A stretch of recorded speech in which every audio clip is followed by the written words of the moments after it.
दहशतवादाविरोधात काश्मीरमध्ये मोहीम तीव्र करण्यात आली आहे। दहशतवाद्यांना मदत करणाऱ्यांचा आता शोध सुरू झालाय। एसआयचे जम्मू आणि काश्मीरमध्ये 6 ठिकाणी छापे देखील झालेत।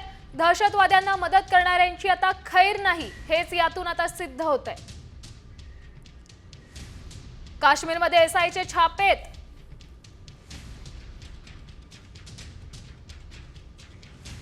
पुढची महत्त्वाची बातमी पाहूयात। पाकिस्तानला भारतासोबत संबंध सुधारायचे असतील तर त्यांना त्यांची विश्वसनीयता सिद्ध करावी लागणार आहे। पाकिस्तानने काही दहशतवाद्यांचे प्रत्यार्पण करावं असा आग्रह भारत करू शकतोय। त्यामध्ये हाफिज सईद, मसूद अझहर, दाऊद इब्राहिम भारताच्या ताब्यात देण्याची मागणी लवकरच पाककडे करण्यात येणार आहे। हाफिज सईद हा 2008च्या मुंबई हल्ल्याचा सूत्रधार आहे। मसूद अझहर हा जैश-ए-मोहम्मदचा प्रमुख आहे। पुलवामा आणि इतर हल्ल्यांसोबत त्याचा संबंध आहे। तर दाऊद इब्राहिम हा 1993चे मुंबई बॉम्बस्फोट आणि इतर गुन्ह्यांसाठी भारताला हवाय।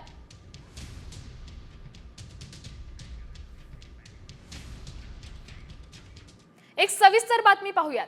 भारताने दहशतवाद्यांचा आणि त्यांच्या आकांचा खात्मा करण्यासाठी ऑपरेशन सिंदूर नंतर ऑपरेशन केलर सुरू केले।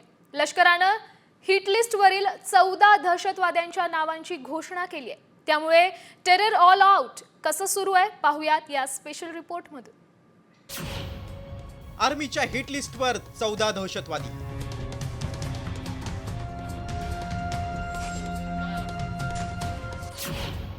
दोन दिवसात 6 दहशतवाद्यांचा खात्मा।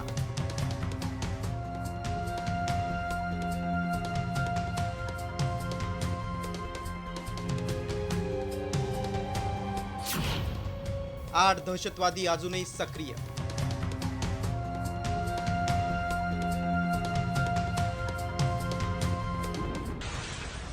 भारताच्या ऑपरेशन सिंदूरनं पाकिस्तानमधील दहशतवाद्याचा कणाच मोडलाय।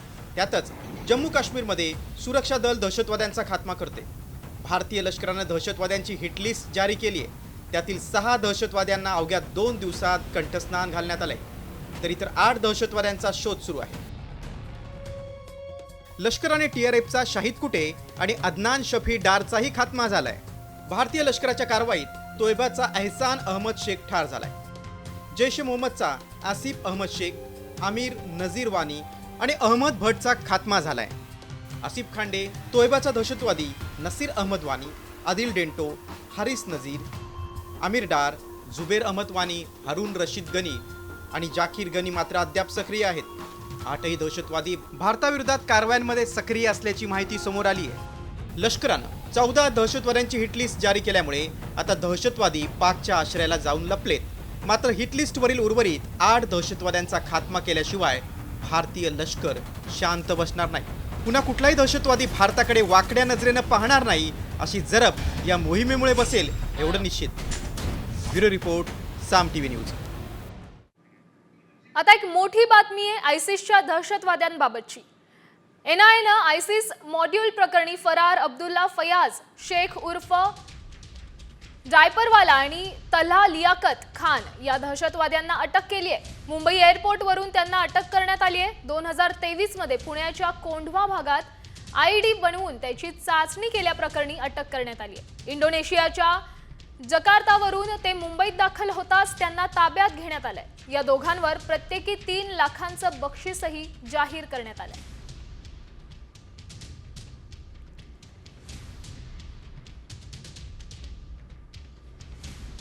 तर अमेरिकेचे राष्ट्राध्यक्ष डोनाल्ड ट्रम्प पुन्हा पलटलेत। भारतासह व्यापाराबाबत त्यांनी नवीन वक्तव्य केलंय। व्यापार कराराबाबत भारतानं अमेरिकेला 0 टॅरिफची ऑफर दिल्याचा दावा करणाऱ्या ट्रम्पनी आता भूमिका बदलली आहे। आता पुन्हा एकदा डोनाल्ड ट्रम्प यांनी टॅरिफवर विधान केलंय। सध्या अमेरिकेला भारतासह कराराची घाई नसल्याचं त्यांनी म्हटलंय। भारताने अमेरिकन वस्तूंवरील सर्व शुल्क रद्द करण्याची ऑफर दिली आहे असं ते म्हणालेत। डोनाल्ड ट्रम्प पुढे म्हणतात, भारताने याबाबत अधिकृतपणे काहीही जाहीर केलेलं नाहीये। त्यानंतर अमेरिकेसाठी त्यांचं शुल्क हे 100% कमी करण्यास तयार आहेत असं देखील ते सांगतायत। अमेरिकेला भारतासोबत करार करायची कुठलीही घाई नाही असंही ट्रम्प म्हणाले। बाकी देशही आमच्यासह डील करायला इच्छुक आहेत, त्यामुळे हळूहळू पुढे जाईल असं त्यांनी स्पष्ट केलं।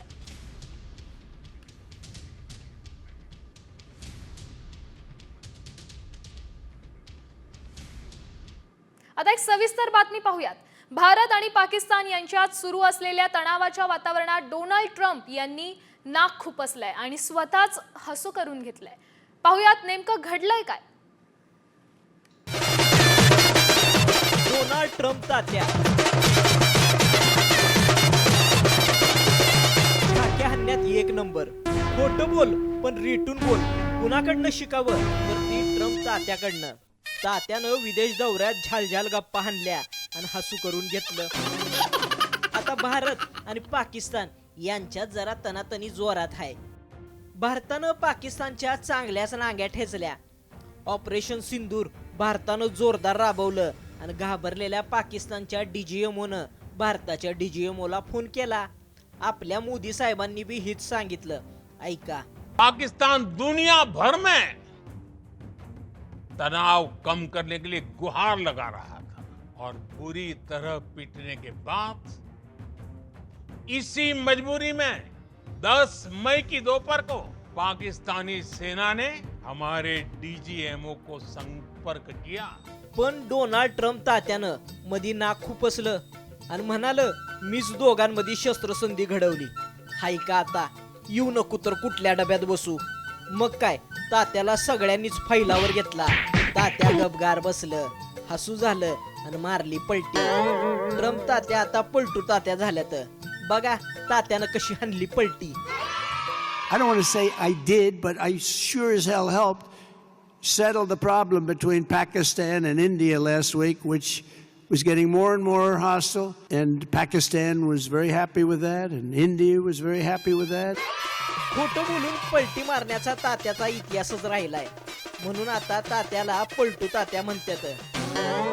बघा तात्यानं कवा कवा खोटं बोललंय आणि कवा कवा पलटी मारली. तात्यानं दावा केला युक्रेनला $500 बिलियन कर्ज दिलंय. पण खरं सांगायचं तर तात्यानं युक्रेनला फक्त $124 बिलियन कर्ज दिलंय. तात्याचं दुसरं खोटं ऐकायचं आहे का तर ऐका. तात्या म्हणतात मला इतिहासातली सगळ्यात जास्त मतं पडली आणि निवडून आलो. पण तात्या ती जॉर्ज बुश नाना आठवत्यात का? त्यांना 2005 मध्ये 92% मतं पडली होती. तुमच्यापेक्षा लई जास्त. आता खोटं नंबर 3 ऐका.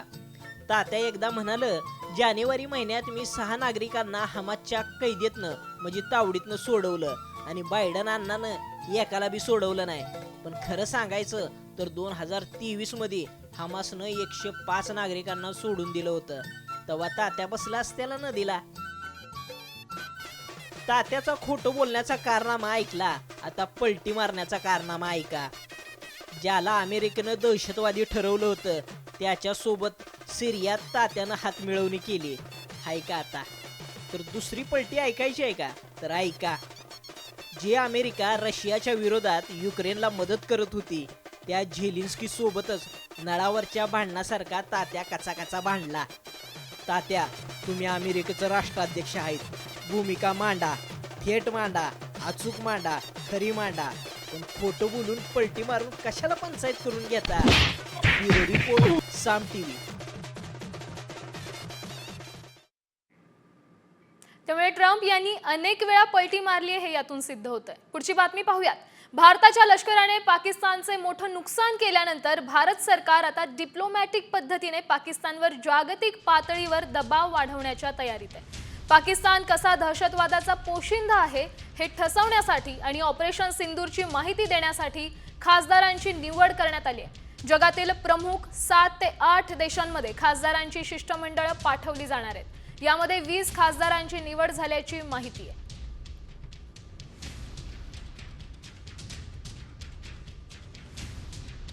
खासदारांच्या शिष्टमंडळात कोण कोण आहेत तर असदुद्दीन ओवैसी आहेत, काँग्रेसचे शशी थरूर आहेत, राष्ट्रवादी पवार गटाच्या सुप्रिया सुळे देखील आहेत.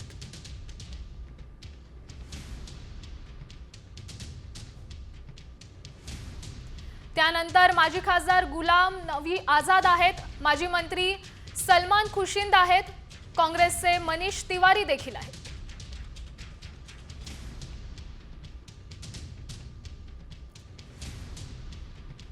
त्यानंतर कनिमोझी करुणानिधी आहेत आणि भाजपच्या डी पुरंदेश्वरी देखील यात समाविष्ट आहेत.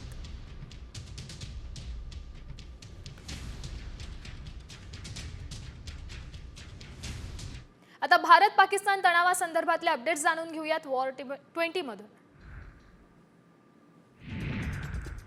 ऑपरेशन सिंदूरमध्ये ब्रह्मोसच्या हल्ल्यानंतर पाकिस्तानची टरकली आहे। यामुळे रावळपिंडीतलं सैन्य मुख्यालय इस्लामाबादमध्ये हलवण्याचा निर्णय घेण्यात आलाय। यासाठी कंगाल पाकिस्तानला कोट्यवधी खर्च करावे लागणार आहे।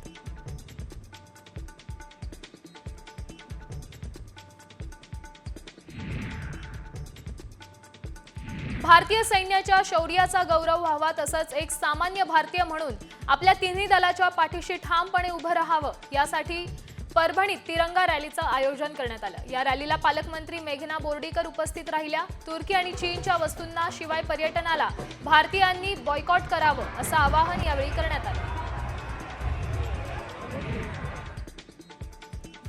तुळजापूरमध्ये भारतीय सैनिकांच्या सन्मानार्थ तिरंगा रॅलीचं आयोजन करण्यात आलं। यावेळी आमदार रणजित जगतसिंग पाटील उपस्थित होते। दरम्यान नागरिकांनी हातात तिरंगा ध्वज घेऊन भारत माता की जय अशा घोषणा दिल्या।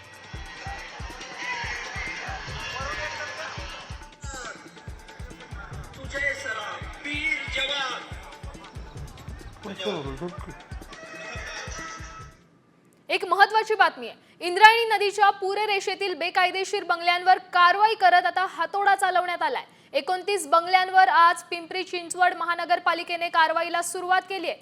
पहाटेपासून पोलीस बंदोबस्तात पालिकेनं कारवाई सुरू केली आहे। सुप्रीम कोर्ट आणि राष्ट्रीय हरित लवादाच्या निर्णयानुसार सर्व बंगले आज पाडले जात आहेत।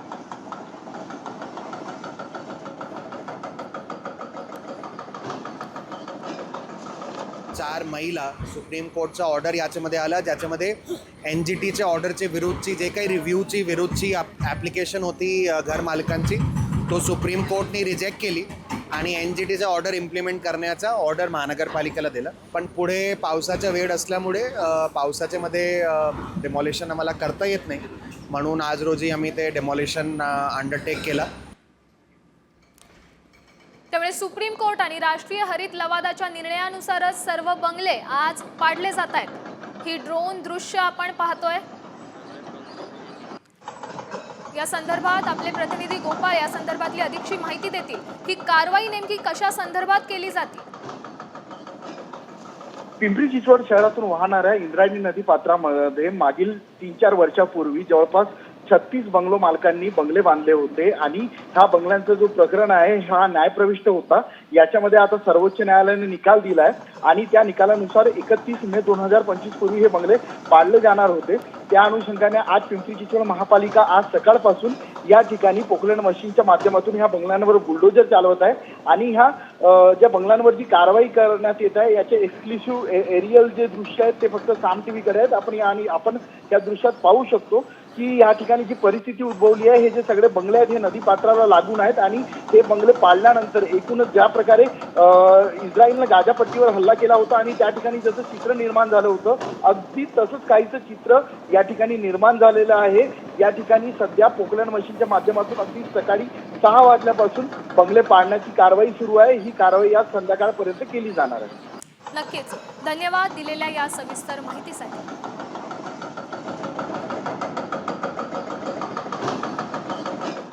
पुढची महत्त्वाची बातमी पाहूयात। ईडीकडून अटक होण्याआधी मित्रपरिवाराला त्रास दिला जात होता असा दावा संजय राऊतांनी केलाय। फेब्रुवारी 2022 मध्ये संजय राऊतांचे निकटवर्तीय प्रवीण राऊत आणि सुजित पाटकरांच्या घरावर ईडीचे छापे पडले। त्यानंतर राऊतांनी थेट गृहमंत्री शहांना फोन लावल्याचं म्हटलंय। यावेळी त्यांनी हवं तर थेट आपल्याला अटक करा, मात्र निकटवर्तीयांना कुटुंबाला का त्रास देता असा सवाल केल्याचा दावा करण्यात आलाय। मी अमित शहांना फोन केला रात्री 11 वाजता। गृहमंत्री आहेत, माझ्या जवळ अनेक लोक बसले होते। म्हणजे नका त्यांना फोन, म्हणजे का नाही फोन करायचा? त्यांना सांगतोय चुकीचं करताय तुम्ही, तुमची जी यंत्रणा आहे ती चुकीची है। आप एक जिम्मेदार मंत्री हो, नेता हो। ये जो चल रहा है मेरे बारे में, उस बारे में मुझे आपसे कुछ कहना नहीं है। आपकी जो टीम है ईडी की, उसको मेरे पास भेज दीजिए। अगर मुझे अरेस्ट करना है तो आप मुझे अरेस्ट कर दीजिए, मुझे गिरफ्तार कर दीजिए, मुझे कोई, लेकिन ये नौटंकी बंद कर दीजिए। आणि मी फोन ठेवून दिला। या पुस्तकातून नेमके काय दावे करण्यात आलेत पाहूयात। संजय राऊत मला गृहमंत्र्यांसोबत बोलायचंय, मी संजय राऊत बोलतोय. गृहमंत्री कार्यालय कर्मचारी असं म्हणतायत, गृहमंत्री जी बात करना चाहते हैं.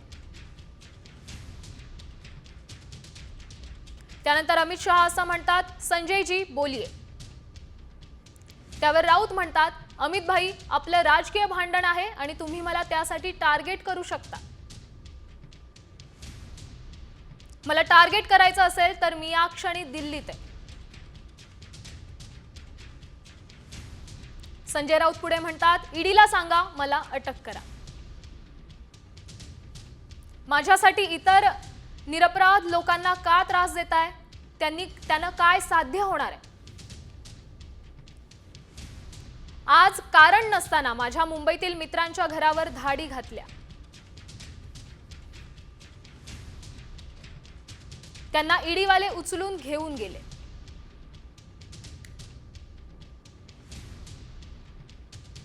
त्यावर अमित शहा म्हणतात, संजय भाई मुझे कुछ भी जानकारी नहीं है, मैं देखता हूं.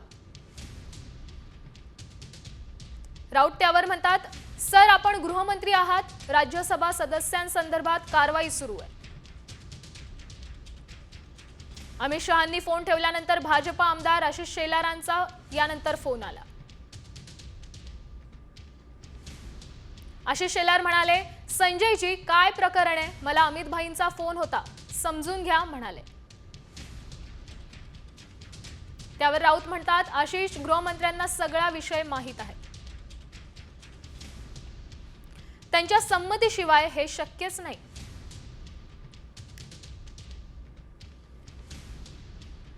प्रवीण आणि सुजित यांना तू देखील ओळखतोस.